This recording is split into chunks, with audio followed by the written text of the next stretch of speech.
Je fais juste le partir à un point où je trouve ça fun. Et genre, là. OK.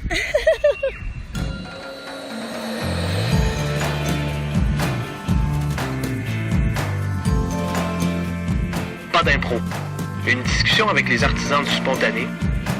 Juste une discussion, pas d'impro. Idée originale de Frédéric Bambouchi, musique Dominique Hamel. Sophie Cadieux, comédienne, auteure et metteur en scène. Allô? Le but, c'est d'avoir des discussions avec des gens qui œuvrent ou qui ont œuvré dans l'improvisation et le théâtre en même temps. J'en ai eu plusieurs du Québec, mais aussi de l'Europe. Oui. Puis je cherche même à l'international. Puis je trouve que tu es une bonne candidate parce que tu es passée par la machine impro québécoise, qui est plus le match. Nous autres, on parle de tout en général. OK. Mais tu travailles... Oh, ça crie fort, les gens. Oui. Mais c'est pas grave, c'est pas grave. Mais tu travailles... mais t'es comédienne, t'es auteur, metteur en scène. Oui. Puis c'est ça, je veux voir l'apport de l'improvisation dans ton travail, puis comment ça a influencé la chose, ou peut-être comment tu pourrais l'utiliser ultimement. Est-ce que tu as déjà eu des idées? Je pitch plein d'affaires. Oui. Tu sais, moi, je pense que je viens de l'impro. Dans le fond, ça m'a donné le courage et l'insouciance de la création, je dirais. Là. Mm-hmm. Dans le sens où, plutôt que de me poser des questions en amont, je fais. Ouais. Et je fais confiance à ce qui se passe pour, à la suite, construire. Fait que, comme comédienne, tu sais, je rentrais à l'école de théâtre, j'avais vu beaucoup de théâtre, mais je n'avais que fait de l'impro de match ou de l'impro un petit peu expérimental, dans le sens où on n'était pas juste avec des chandails de hockey dans l'impro traditionnelle, mais je venais vraiment du match. Puis, j'avais jamais eu aucune autre expérience que ça. Fait que je rentrais à l'école de théâtre dans cette optique-là où ça m'était complètement inconnu, le théâtre en tant que tel. Fait que j'avais pas d'a priori. Puis j'avais, comme on dirait, pas de case. Fait que pour moi, l'impro, je savais qu'il y avait comme des fois un préjugé sur le sens que, tu sais, c'était vraiment limité. Ouais. C'était archétypal. C'est ça. Encore, ouais. Oui, c'est ça. Mais que pour moi, j'avais l'impression que j'avais été chercher autre chose que une ligne, un punch ou un personnage de chevreuil, tu sais, ou de sanglier. Puis j'étais vraiment pas bonne dans les onomatopées. Mais je pense que ça a forgé quelqu'un qui avait comme pas peur du ridicule, pas peur de l'erreur, parce que l'erreur est souvent un essai plutôt qu'une erreur, puis que ça m'a appris à écrire. Oui. À écrire, à déconstruire, puis à écrire comme comédienne, dans le sens quels sont les signaux qu'on donne avec nos corps. Tu sais, j'ai beaucoup dansé, puis des trucs comme ça, fait qu'on dirait que quand j'étais arrivée avec l'impro, je pouvais dire, tu sais, j'ai dit un personnage en rentrant comme ça, en ayant une énergie, en commençant avec une action. OK, je vais commencer en vomir dans le coin, mais tu sais, il y a tout de suite une situation. Fait que ça m'a comme amenée à réfléchir comme ça aussi comme comédienne. De faire confiance au processus plus qu'au résultat, puis OK. Puis c'est ça, mais t'en parlais justement, tu sais, c'est connoté l'impro, puis on en parle souvent dans le podcast, parce que moi, je suis vraiment, la quête de ce podcast-là, c'est qu'est-ce qu'on n'a pas fait encore, puis vers où on peut explorer. Moi, c'est une de mes quêtes personnelles, mais aussi, tu sais, d'ouvrir aussi le Québec sur autre chose que ce qu'on connaît, parce que, tu sais, le nombre de fois où on se fait dire, on a inventé l'impro, ça existe partout dans le monde. Mais on a inventé le match. Puis, tu sais, on est dans cette affaire-là. Toi, tu fais du théâtre, tu fais de l'impro. Est-ce que tu envisages un jour faire une œuvre improvisée, faire quelque chose? Ben, du moins, à quel niveau, je ne sais pas. Là, peut-être que c'est sous forme de canevas ou sous forme de... Ben, j'ai fait plusieurs expériences, soit qui venaient comme d'impro ou où l'impro était extrêmement importante. J'ai fait un parcours, je ne sais plus qui je suis, à Espace Go, dans le cadre de ma résidence, où avec Alexia Burgère, on a reconstruit une maison, puis il y avait un spectateur qui faisait c'était tout seul, il faisait le parcours tout seul, donc je jouais, j'avais un petit canevas d'histoire et je passais 7 minutes dans une salle de bain avec quelqu'un. Et je jouais 35 fois par soir, donc pendant 3h30, j'avais 7 minutes de pause. Puis, chaque personne qui s'assoyait, j'avais à inventer mon histoire avec lui. Fait qu'il y a des gens qui restaient complètement silencieux. Je posais une question à un moment donné, genre les cheveux attachés ou lousses. Puis là, les gens, soit ils commençaient puis ils me jasaient, puis on était les meilleurs amis du monde, puis on échangeait des souvenirs. Tu sais, moi, je fais, tu te rappelles-tu qu'on avait déménagé, puis on avait mangé plein de bleuets. Puis là, des fois, les gens disaient, ben non, tu te trompes, on était allés manger après. Et les gens étaient avides d'embarquer dans la fiction cool. Avec moi. Puis ça se faisait comme ça dans ce parcours-là pendant l'heure et demie qu'eux passaient. Mais moi, je passais 7 minutes avec eux. Puis fait que j'avais vraiment l'impression d'avoir été comme dans de l'impro pur. Mais tu sais, il y avait un canevas. Jamais je dérogeais de ma structure de base, mais je me laissais... Ah, mais c'est un contexte, là. Tu sais, c'est pas tant un canevas qu'un contexte. Oui, c'est ça. Ouais. J'étais dans une situation d'improvisation avec d'autres humains. Alors, des fois, j'ai eu des gens qui, je pense, soit m'ont confié des choses, tu sais, en me disant... la dernière fois qu'elle avait fait l'amour, tu sais, comme des... Non, mais j'ai eu une fille, tu sais, comme qui s'est mise à improviser comme si on était 2 amies de filles dans la salle de bain. Okay. J'ai eu des gens qui m'ont dit, je peux-tu te mettre de la crème, tu sais, parce que je me maquillais, puis, tu sais, il y avait un pot de crème. Fait que là, quelqu'un m'a crémé les jambes. Tu sais, il y avait une espèce de promiscuité. Puis, il y a d'autres fois des gens qui ils rentraient dans la fiction avec moi. Ils disaient, mais non, Mélanie était allée, puis je voyais, il était pas super bon, mais le plaisir d'improviser avec moi. Oui, complètement. Fait que ça, c'est comme si... Mais ça existait pour personne d'autre que nous deux. Oui. Fait que c'était comme de l'impro en vase clos, puis ce qui restait là restait du domaine secret à la limite. Fait puis, est-ce que toi... c'est ça, mais j'imagine que tu te permettais de toujours d'explorer des avenues, mais pour certains, je pense qu'il y a 2 avenues dans ce contexte-là. Il y en a qui vont essayer de trouver ce qui est le plus efficace, puis essayer de le retrouver. Puis il y en a d'autres qui vont faire comme ça, je l'ai pas essayé, je vais l'essayer. Toi, tu te retrouvais dans quel... Moi, je me retrouvais vraiment dans le danger le plus complet parce que dès que... C'est drôle à cause du lieu, comme d'un décor de toilette, la promiscuité qui arrivait, les gens étaient... Tout de suite, je sentais si les gens, ils étaient mal, s'ils étaient contents, s'ils étaient un peu, lubriques. J'ai reçu puis toi, tu prenais ça pour partir? Oui. Fait que des fois, ça me prenait 2 minutes avant de parler parce que je sentais que j'étais là, OK, la personne n'est pas super à l'aise. Puis d'autres fois, je me retournais, je fais, hey, je m'attachais les cheveux. Puis même ma façon de poser ma question de base, mon canevas, changeait avec l'énergie. Ah, c'est parfait. Parce que, tu sais, on en parle beaucoup. J'écoute des podcasts aussi, puis des formations je donne, puis tout le monde, tu sais, je m'en vais beaucoup sur arrêter d'être dans les idées, puis juste être dans... Je vois la personne en face, puis elle a juste l'air mal à l'aise. C'est ça mon histoire, tu sais. Pourquoi elle est mal à l'aise? Est-ce que c'est moi qui la mets mal à l'aise? Ou est-ce que c'est moi qui va régler son malaise? Ou est-ce que c'est... Tu sais, mais l'histoire, elle est là. Elle est pas dans ma tête. Elle est devant moi, tu sais. Puis là, je pense que ça te tenterait-tu de le refaire? Oui, tu sais, puis je pense que pour le spectateur aussi, je pense que les gens aussi cherchent ça dans l'impro, puis je pense que c'est pour ça que l'impro reste encore aussi populaire, parce que à une ère où on peut tout partager, tout filmer, mais il y a une espèce d'immédiateté ou spontanéité ou de danger circulaire. Même quand tu es spectateur, tu acceptes de participer à ce danger-là en disant « Hey, ça se peut que ça soit vraiment plate pendant 15 minutes. » Oui. Tu acceptes ça comme... De l'art imparfait. Oui, c'est ça. Puis, mais c'est drôle parce qu'une fois, je venais parler de la LNI à une émission de Franco Nuevo, puis j'étais avec Dany Laferrière. Dany Laferrière avait assisté. Je pense que j'ai entendu parler de ça. Mais parce que Dany Laferrière, on avait eu un gros débat sur lui, il disait, mais ça n'existe pas l'improvisation, ça n'existe pas. Il n'y avait pas d'improvisation devant mes yeux. Puis là, j'étais comme, oui, on improvisait. Il était là, non. Il dit, vous connaissiez la forme. Donc, vous étiez dans quelque chose qui, était un peu mobile, mais il dit, je voyais des artisans. Je voyais des gens qui savaient qu'en 3 minutes, le type d'histoire qu'on pouvait raconter. Je savais quand ils savaient, comme les gens, je les voyais étudier la situation et comprendre quelle mécanique, comme un jeu d'échecs. C'est que c'est un jeu.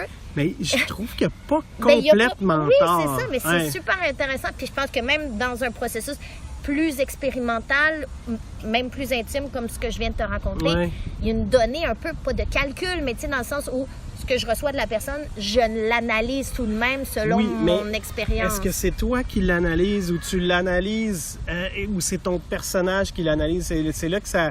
Non, mais dans le sens non, où... c'est juste... oui, des fois, on fait des choix d'écriture, mais à mon sens, je trouve qu'on... puis là, c'est vraiment après plusieurs années avec du recul, je fais... On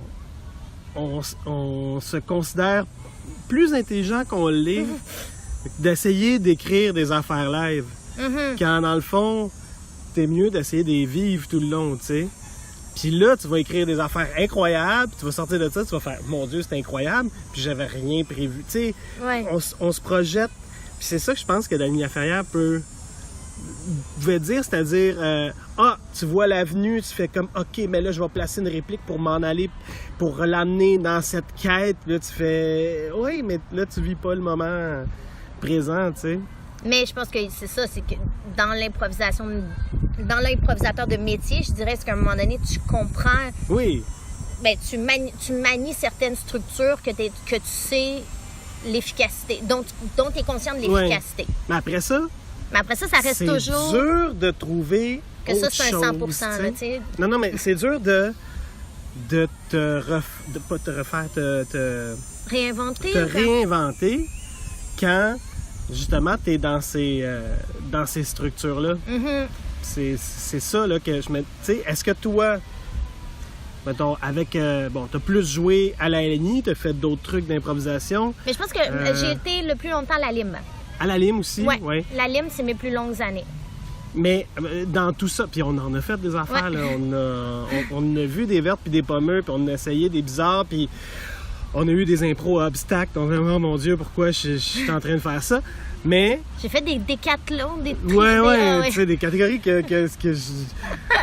me demanderait de faire aujourd'hui, que je fais comme, mon Dieu, pourquoi? Mais, non, on essaie des choses, mais est-ce qu'il y a une avenue, toi, tu sais, avec le recul, est-ce que ça t'est passé par l'esprit, genre, ah, mais ça, j'aurais aimé ça, essayer ça, puis je l'ai jamais fait.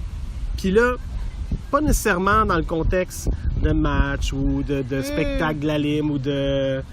Mais... Mais je pense que j'ai réussi, en créant un amalgame dans mon travail, à s'ouvrir les choses sur lesquelles j'étais restée comme... Tu sais, qui me restait comme un peu dans le surette dans la gorge quand je faisais des matchs d'impro. Soit cette idée de un peu la pérennité de certaines bonnes idées, tu sais. Puis le fait aussi que des fois, tu sais, la première fois où je me lançais dans un univers, j'avais l'impression de toucher quelque chose sans vouloir le contrôler, mais que ça disparaissait trop vite. Ouais. Puis que je faisais, si j'avais eu comme 10 minutes de plus, ou si j'avais pu y retourner, mais pas pour mieux le contrôler, mais juste parce que j'avais laissé autant du temps pour comme trouver la deuxième meilleure solution. Ouais. Parce que je pense que des fois aussi, c'est ça, c'est qu'on a des mécaniques, soit d'improvisateurs, d'humains aussi, là, tu sais, de protection, Oui, complètement. c'est ça, là, c'est ça c'est qui normal, là, c'est sans provoque faire. le premier réflexe de faire rire, là. Ouais. C'est de la protection. Mais, OK, si... Fait que des fois, j'ai l'impression que dans mon travail, en continuant en travaillant en impro, mais en faisant des canevas plus, je suis allée comme trouver la satisfaction de la deuxième chance possible. Ouais. Tu sais, qu'il y a moins des fois en situation de match Ouais, ou en puis, situation de performance d'improvisation. Est-ce que tu en jouerais? T'aimerais ça faire... c'est pas une invitation, nécessairement, mais, ou peut-être, mais plus des formes longues, je veux dire, on joue une histoire pendant une soirée ou deux, ou je sais pas. Moi, je suis pas du genre à vouloir caser les choses nécessairement, mais... Ben, moi, ce que je me suis rendu compte, c'est que j'aime chercher autour. Ouais. Tu sais, donc... je dirais que je serais plus intéressée, pas nécessairement par la forme longue, mais ce qui m'interpelle de plus en plus, c'est comme le sujet. Ouais. C'est de, tu sais, un peu comme, je dirais plus à la méthode tentaculaire, ou tu sais, un peu Robert Lepage, tu sais, c'est de faire comme, qu'est-ce qui se passe peut-être dans mon petit nœud, puis comment je peux comme mettre le miroir à l'envers puis raconter la même histoire, mais dans un autre contexte. Puis comment je peux essayer de donner la voix à quelqu'un qui aurait vu cette histoire-là. Tu sais, de créer comme... Ça me stimule. Parce que j'ai l'impression de tisser quelque chose qui n'a pas de sens. Ouais. Parce que j'essaie de ne pas le contrôler. Ça, je trouve ça le fun.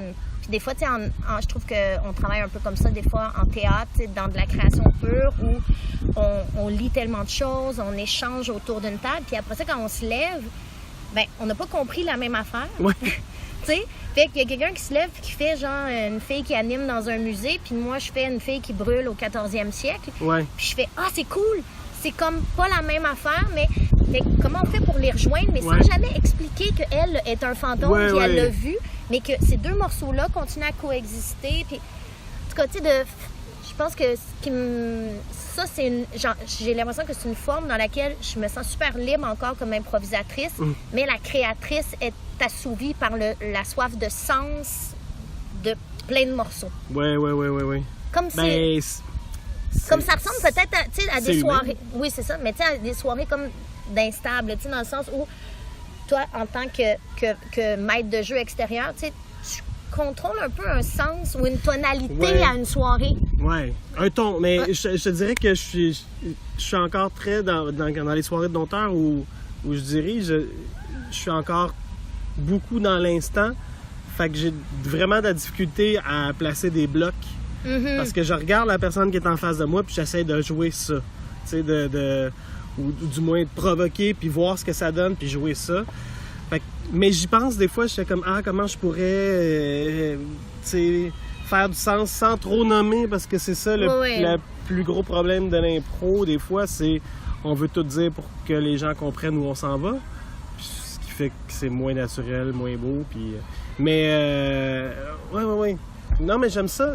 Le fait aussi que, c'est ça, des fois, on touche à des affaires pas assez longtemps. Puis on prend faire des soirées complètes. Là. Je me suis rendu compte, j'ai lâché l'impro parce que quand je jouais au théâtre, le dimanche ou le lundi, j'allais, tu sais, ma journée de relâche de scène, j'allais là. Puis je me sentais tellement comme une merde. Non, mais parce que je défendais tous les soirs quelque chose qui avait 150 heures de répétition. Ouais. Donc, où toutes les avenues, il y avait encore un tract, il y avait, tu sais, comme à redécouvrir puis tout ça. Mais j'avais une plénitude que quand je m'arrêtais puis je faisais le match d'impro le dimanche ou le lundi, j'étais comme à demi pleine. Tu sais, mon petit verre, j'avais juste un petit fond d'eau dedans parce que j'étais comme... j'étais plus dans la déception de ne pas avoir atteint comme ce sentiment plein que me donne la réflexion, le fait de travailler longtemps puis tout ça. C'était comme cette contradiction-là qui m'a... Bien, je pense que c'est culturel. Le fait que ici on fait de l'impro, fait que go! Et... que la réflexion en arrière est jamais vraiment là. Mais c'est un peu pour ça que je fais ces rencontres-là, tu sais, pour donner de la profondeur à ce que je vais aller faire, ce que je sais pas que je vais aller faire sur scène bientôt, puis de juste faire comme, hey, c'est pas vrai que je pratique pas, là. J'ai, tu sais, pas loin, j'ai des années et des années de pratique pour le prochain spectacle, puis faut juste pas les oublier, faut juste les mettre en contexte, faut juste... parce que c'est pas... Je m'en vais pas, je joue plus à balle molle, tu sais. Puis là, c'est tout un défi de monter ça, essayer de monter ça d'un cran, de passer de l'amateur à quelque chose de plus professionnel, pas nécessairement dans le rendu, mais dans la démarche. Puis est-ce qu'il n'y a pas quelque chose, c'est toujours aussi associé à la recette un peu en impro, là, tu sais, comme par le fait que, tu sais, c'est venu de je veux dire, l'impro qu'on connaît beaucoup au Québec vient d'un match sportif, tu sais, fait que je pense qu'il y a tout le temps ce souci d'efficacité, de plus de performance, pas dans toutes les ligues, dans tous les contextes, mais... inconsciemment, on veut justifier le fait qu'on est sur scène. Fait que plus t'es efficace, plus les gens font comme, il y a sa place là, tu sais, puis... Parce que même dans d'autres contextes qui sont pas de match, tu sais, même les Américains, il y a ce souci de performance-là aussi. Oui, même plus que nous, là, avec des Who's Line and Anyway, tu sais, le contexte plus... l'esprit comique aussi qui est beaucoup là. Oui, Ben oui, Il y a 2 écoles. Il y a quelques écoles qui sont plus affiliées avec le stand-up. Puis, Ouais. mais c'est drôle parce que, tu sais, j'ai vu des comédiennes et comédiens faire, tu sais, jouer, essayer le match, puis faire comme, ah, non, ça, c'est pas pour moi. Puis je comprends complètement. Puis à la limite, arriver sur le tard, peut-être que je dirais la même chose. Mais après ça, essayer de leur offrir un autre contexte, puis de quand même les voir jouer ce qu'on a comme idée préconçue d'une soirée d'impro. Quand pourtant, je leur disais, hey, là, t'as liberté totale, ouais. tu peux. Mais c'est, je pense, ce vide-là, ce gouffre-là, nous pousse à vouloir être percutant. Et c'est un travail à long terme là, de pas se sentir mal d'être plate là, pendant quelques instants pour mieux rebondir. Ouais. Comme un instinct de survie qui serait lié à ça. Là, ouais. Ben, instinct performatif, je pense. Là. Mais dans le contexte de travail où c'est en quelque part performatif parce que je dois arriver à des résultats, oui. Tu sais, Oui. mais j'ai pas le souci de spectacle. Fait que, tu sais, disons, dans les dernières années, j'ai travaillé vraiment beaucoup avec Marie Brassard, qui, tu sais, émule un peu de Robert Lepage, de toute cette... de jamais figer les choses, de se laisser comme imprégner autant par... tu sais, pour elle, tu sais, les musiciens qui jouent avec nous live, tu sais, ils jazzent aussi un soir, tu sais, puis c'est comme si moi, je prenais plus mon temps pour faire une réplique, tu sais.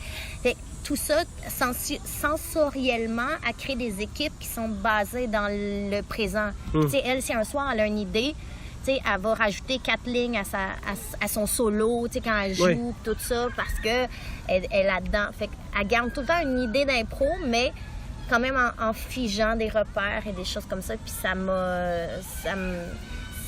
moi, en tout cas, comme créatrice, j'ai l'impression que je suis extrêmement sollicitée par mon passé ou mon ADN d'improvisatrice, mais que je l'inscris dans quelque chose qui est comme un petit peu plus dans la pérennité, là, qui va durer ou que c'est pas tant le résultat de l'improvisation, mais la somme de la recherche dans l'improvisation qui va me donner des idées, qui va me faire prendre des choix de créatrice. T'sais. D'ailleurs, là, je te mets devant une situation hypothétique, mais peut-être qu'on va revenir un peu à ce que tu disais tantôt, mais le Conseil des arts du monde entier dit Sophie Cadieux, nous t'offrons la salle que tu veux avec le budget pour mettre de l'avant une création basée à base d'improvisation. Qu'est-ce que tu fais? Mais non, où est-ce que tu prends ton plaisir ou qu'est-ce que tu recherches ou qu'est-ce que tu... Ben, je te dirais que je pense que je chercherais pas l'improvisation pure. Je pense où j'en suis, puis écoutez, là, dans ce qui est en train de se passer dans ma vie de créatrice comme metteur en scène, je pense que ce que j'aimerais, c'est inventer un jeu. OK. C'est comme j'ai fait avec les mutants, par exemple, c'est de dire, OK, on est une gang dans une salle de classe. Vous êtes autant d'individus distincts que vous voulez l'être. Vous êtes des adultes enfants. Donc, vous avez entre 8 et 40 ans, dans le sens que vous avez le recul sur qui vous êtes, puis vous êtes capable aussi d'être cette personne-là. OK. Puis, c'est quoi les matières d'école? Puis, tu sais, là, c'est bar open, tu sais. Le go là-dedans. Ben oui, tu sais. Fait que ça, puis, tu sais, une batch de textes, là, tu sais, ou des choses qui pourraient exister, comme 2 tunes sur un vinyle. Ça m'intéresse plus que l'impro. J'ai l'impression que c'est de l'écriture. Ben, c'est peu. Moi, je trouve que... Mais je trouve qu'il y a une pureté là-dedans, là. Fait que, tu sais, j'ai l'impression que, tu sais, tout est réécriture des matières que tu absorbes. Tu es là, tu lis un texte pour la première fois, c'est de l'impro. Oui. Mais après... est-ce que t'as une feinte où tu... Ben, évidemment, peut-être que t'as une sorte de fin, mais est-ce que tu trouves... est-ce que tu te mets un fil conducteur ou tu fais juste... je veux voir ces gens... Ben moi, je trouve que c'est quand même très pur comme... Mais en tout cas, on dirait que ça, on avait fait un peu ça pour les mutants. C'est peut-être un peu ça que je cherchais à faire, disons, dans la salle de bain. Ouais. Puis, cette année, j'ai une carte blanche au théâtre d'aujourd'hui. C'est qu'est-ce que tu ferais seulement un soir dans ta vie? Fait que, dans le fond, Oh mon Dieu, plein d'affaires. Oui, plein d'affaires. Mais moi, ce que j'ai décidé, ce que j'ai proposé, c'est autour de l'œuvre de Marie Huguet. OK. Alors, je vais inviter deux personnes qui l'ont... deux personnes de leur famille, de sa famille à Marie Huguet, une personne qui l'a connue, une personne qui l'a pas connue. Puis toute l'année, j'archive tout ce que je trouve sur Marie Huguet. Puis on va ouvrir la boîte ce soir-là. Fait que je vais participer à mettre en scène, à essayer de donner des défis. Je vais comme peut-être penser à des affaires, mais ce qui va se passer là, ça va arriver une fois. Mais on va avoir une matière. Mm-hmm. Mais je vais quand même tenter d'improviser en les guidant ou en les laissant être ou en les... Mais je trouve que ça rentre dans... Ben, en fait, en ce moment, je remarque des concepts que j'ai entendus puis des constats que j'ai faits par rapport à nos shows que...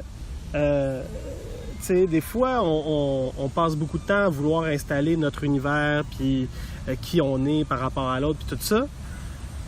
Puis ça, c'est une façon d'improviser.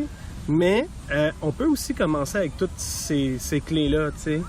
Genre, je sais qui je suis, je sais où on est, puis je sais ce qu'on fait, et là, on joue, tu sais. Mm-hmm. Puis ça, je trouve ça beau. Puis je trouve même que c'est... on arrête d'essayer d'y aller à tâtons dans le noir. On a quelque chose, tu commences déjà sur l'autoroute, là. Tu n'as pas de... Bien, les prémices sont différentes, Ouais. dans le sens que l'entente tacite aussi avec le public est autre.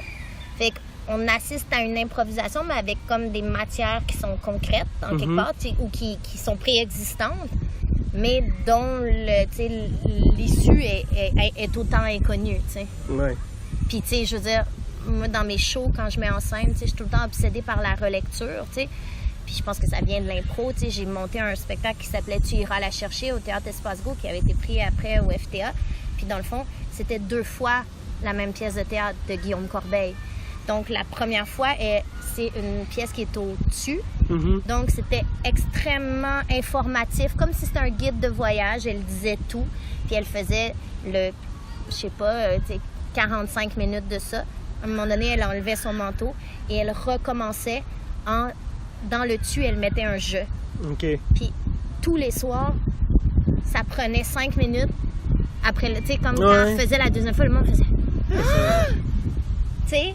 Puis même après ça, ils disaient « Ah oui, mais là, ça finit pas. La deuxième fois, elle va pas au café. » J'étais « Ben oui. » C'était identique. Ouais. Et par l'interprétation de la comédienne, il y avait une relecture complète. Puis on refaisait tous les mêmes gestes, mais la première fois de façon très didactique et la deuxième fois sensuelle.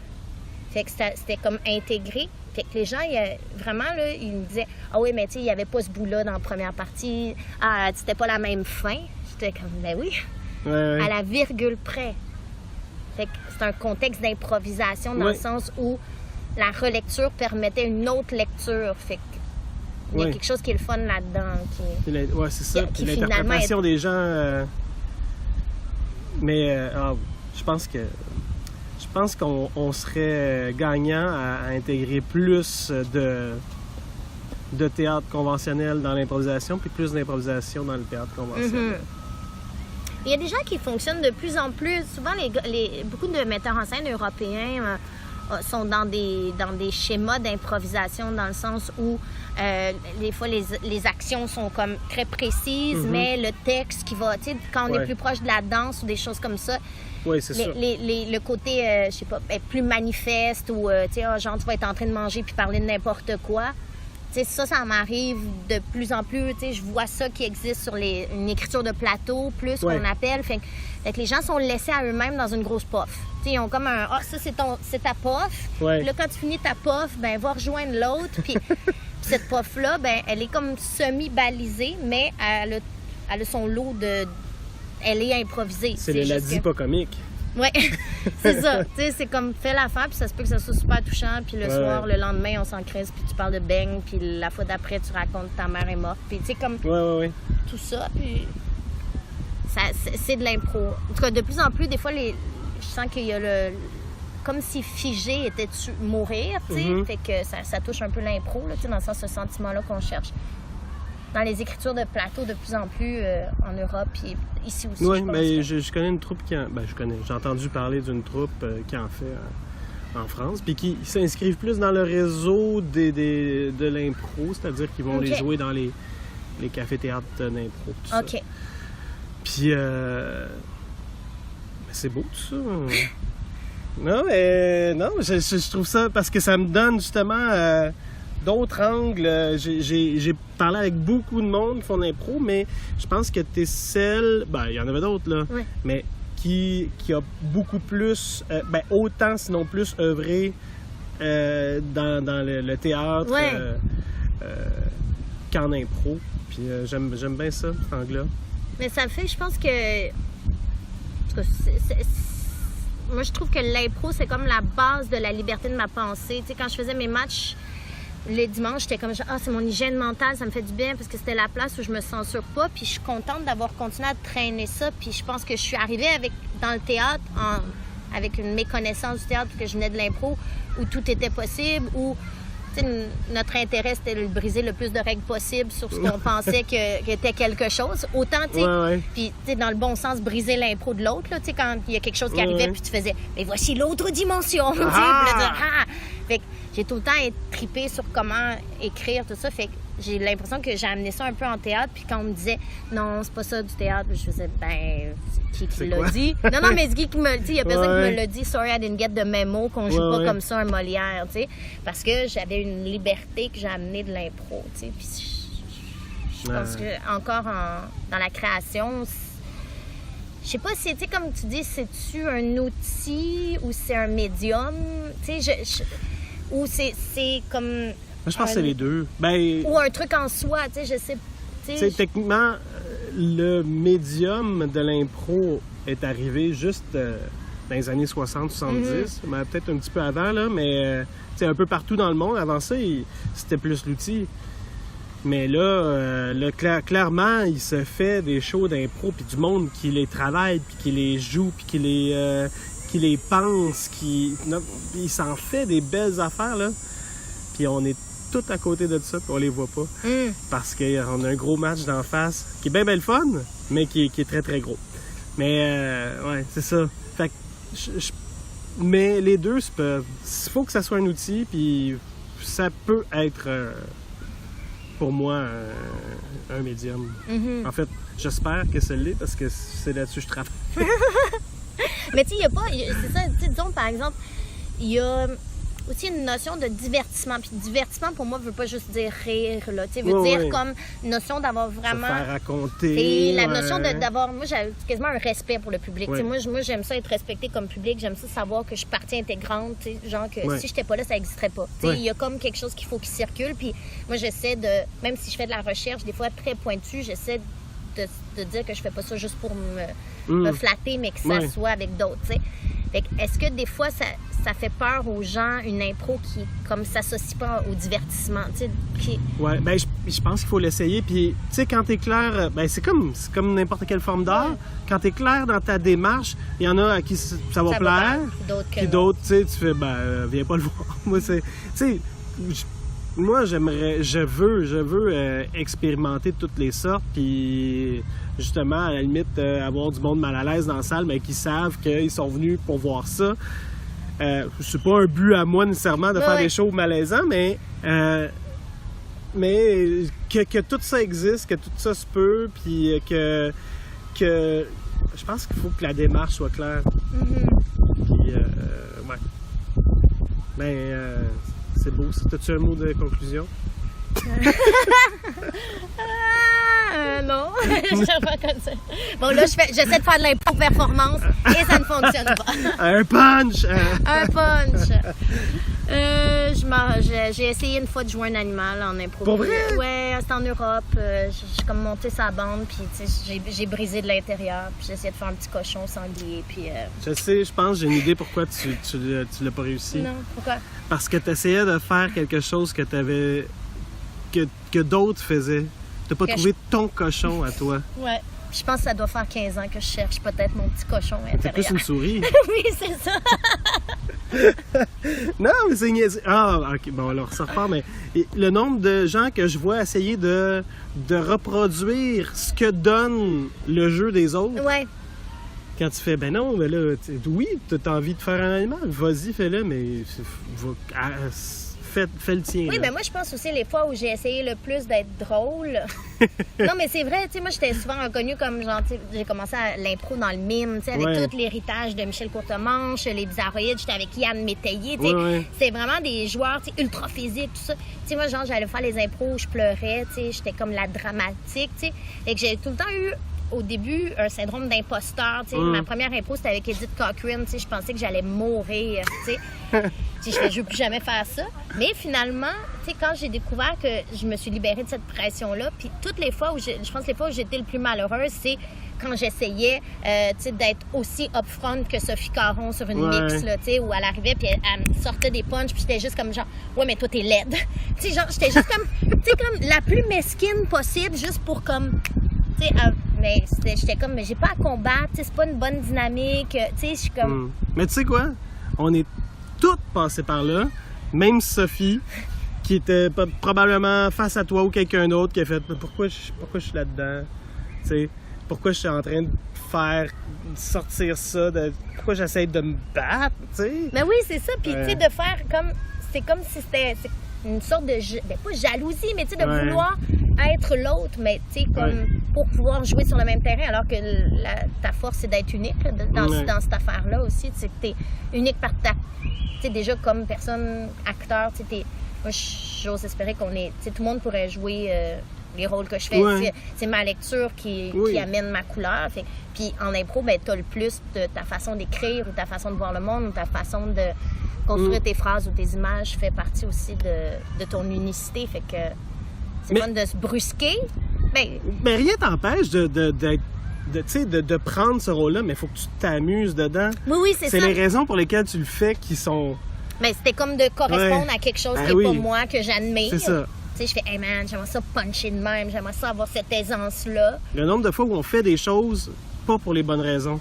Tu sais, pas parce que je suis en train de m'amuser ou je cherche quelque chose ou je découvre ou je me mets en dehors de ma zone de confort. Non, je le fais parce que j'ai besoin d'impact. Là, tu fais non. Non, mais moi, tu sais, j'ai fait un match 1 contre 1 avec Sophie Caron, puis ça a été, je pense, mon plus beau match à vie, 1 contre 1, parce que notre complémentarité, dans cette affaire-là, où il n'y avait pas d'autres intervenants, où il y avait comme pas, tu sais, où on était ensemble, cette différence de genre a juste tellement bonifié notre spectacle, nos impros.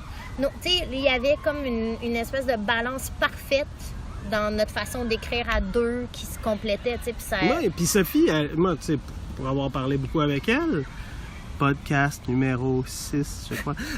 Non, mais elle veut, des fois, elle veut se sortir de cette image-là. Tu sais, je me rappelle, moi, ça fait très, très longtemps, elle avait commencé quelque chose de plus dramatique avec moi, puis je dis, OK, go, let's go. Puis après, elle est venue me voir et dit, hey, merci, il y a tellement de monde qui m'aurait punché sa gueule parce que j'essayais quelque chose. Mais je dis, ben non, mais tu sais, me semble que c'était clair où tu t'en allais. Mais tu sais, pour certaines personnes qui sont très drôles, des fois, de sortir de ça, c'est aussi un mécanisme difficile à enclencher. Ben, pas tant, même si toi tu veux le faire, c'est la réaction que les autres attendent de toi, que tu embarques sur un cheval puis tu galopes. Là, si tu le fais pas, ben, tu ne demandes pas ça. Oui, tu viens de décrire ma carrière d'improvisateur. Bon, là, c'est-tu la vraie conclusion? Oui, ça serait la vraie conclusion. Kim Kardashian ripped all the money spent on coffee. C'est-tu Kim Kardashian? Ouais, c'est Rest in peace to all the money spent on coffee, ouais. Ah, d'accord. Ça fait que là, c'est Kim qui pitch d'argent à du café. J'ai trouvé ce sticker-là quelque part, je l'ai collé. Là. Alors ça, c'était le plus pertinent du bout du podcast. Merci beaucoup, Sophie. Ben, merci à toi, Fred. Merci pour avoir la chance de réfléchir un peu à ça. Ça me fait comme si j'étais vieille, puis c'était comme je revenais sur ma carrière. Je ne ferai plus jamais d'improvisation ou une fois dans 4 ans, puis ça va être vraiment gênant. C'est pas vrai. Bon. Des fusillades! Ça va être ça mon mot de la fin. Des fusillades! Tu étais en train de crier ça dans un parc. Hein? Oui. Oh. Ah, c'est parfait. Allô les enfants au jeu d'eau! Des fusillades.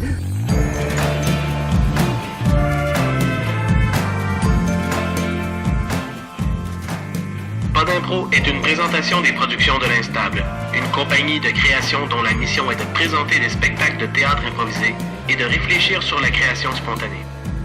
Pour plus d'informations sur nos spectacles en salle, nos formations et notre direction artistique, rendez-vous au www.prodinstable.com.